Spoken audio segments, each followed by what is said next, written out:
জাতির মধ্যে হিংসা সৃষ্টি করে জাতিকে বিভিন্নভাবে বিভক্ত করতে চান। চিংড়ি মাছের মতো কেউ কেউ পিছনে দৌড়াতে চান। আপনারা চিংড়ি মাছের চাষের এলাকার মানুষ খুব ভালো করে জানেন, চিংড়ি যখন দৌড়ায় সামনের দিকে পথ খুঁজে পায় না, শুধু পিছনের দিকে যায়। কেউ কেউ ৭২-এর সংবিধান নিয়ে কামড় দিয়ে পড়ে থাকতে চান।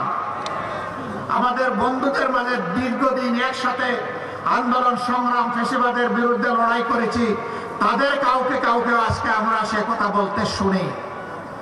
মনে রাখবেন, বাংলাদেশে প্রথম দুঃশাসনের পর জিয়াউর রহমান সাহেব ক্ষমতায় এসে ওই সংবিধানকে তিনি আমূল পরিবর্তন করে দিয়েছিলেন। এখন যদি কেউ ৭২-এর সংবিধানের কথা বলেন, কার্যত তিনি শহীদ প্রেসিডেন্ট জিয়াউর রহমান সাহেবের বিরুদ্ধে অবস্থান নেবেন।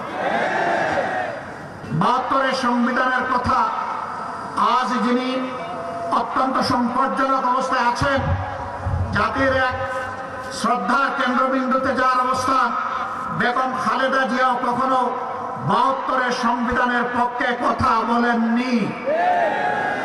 আমরা আশা করব যারা এই দুইজনকে ভালোবাসেন তারা কেউ আর ভুলেও ৭২-এর এই ফ্যাসিবাদী সংবিধানের কথা বলবেন না।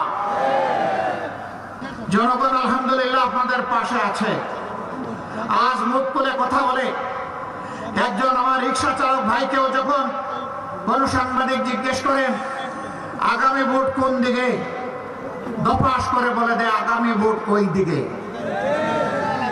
আপনাদের দিকে, ঐক্যের দিকে, বিভক্তির বিপক্ষে, ন্যায়ের পক্ষে, কোরআনের পক্ষে, জনগণের পক্ষে। আমরা এই ৮ দলের বিজয় চাই না, আমরা ১৮ কোটি মানুষের বিজয় চাই। আমরা কোন দল বিশেষের বিজয় চাই না, আমরা মজলুম জনগণের বিজয় চাই। আমরা আল্লাহর কোরআনের বিজয় চাই। সেই বিজয়ের মিছিলে আপনারা সবাই জান প্রাণ দিয়ে লড়াই করে যেতে রাজি আছেন? আমরা যে ৫ দফা কর্মসূচি ঘোষণা করেছি, যার ভিত্তিতে এখন এই আন্দোলন চলছে, আমাদের স্পষ্ট বক্তব্য, আমাদের দাবি পূরণ না হওয়া পর্যন্ত আমাদের লড়াই চলবে।